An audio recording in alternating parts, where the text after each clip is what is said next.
Hi, welcome to my channel. ఈ వీడియోలో వచ్చేసి నేను మీకు క్రిస్పీ ఆనియన్ పకోడా చూపించబోతున్నానండి. సూపర్ టేస్టీ ఉన్నాయి. Start get the video.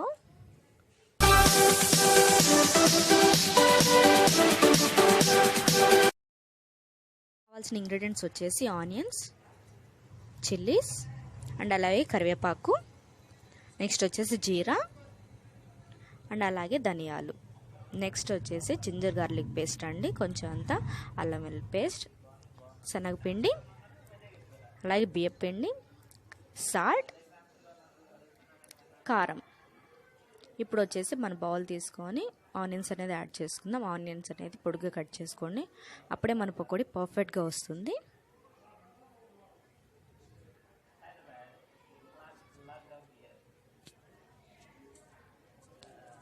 విధంగా ఆనియన్స్ తీసేసుకున్న తర్వాత కారం, నెక్స్ట్ వచ్చేసి సాల్ట్ యాడ్ చేసుకుందాం.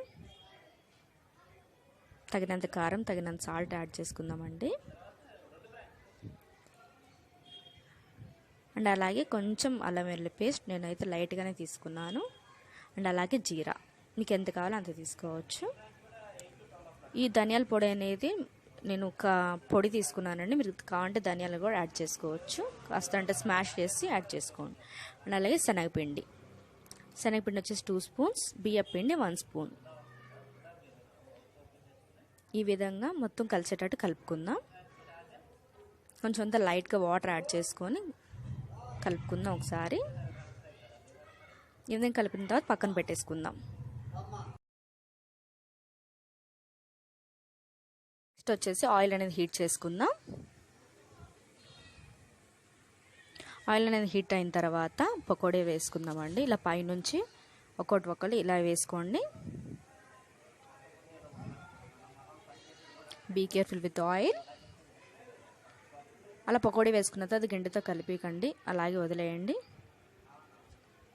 ఇలా 90% కుక్ అయిన తర్వాత మనం బయట తీసుకుందాం. ఎందుకంటే బయటకు వచ్చిన వేడికి 10% కుక్ అయిపోతుంది. మనం వచ్చేసి గార్నిషింగ్ కోసం కరివేపాకు అనేది కాస్త ఆయిల్లో హీట్ చేసుకుందాం.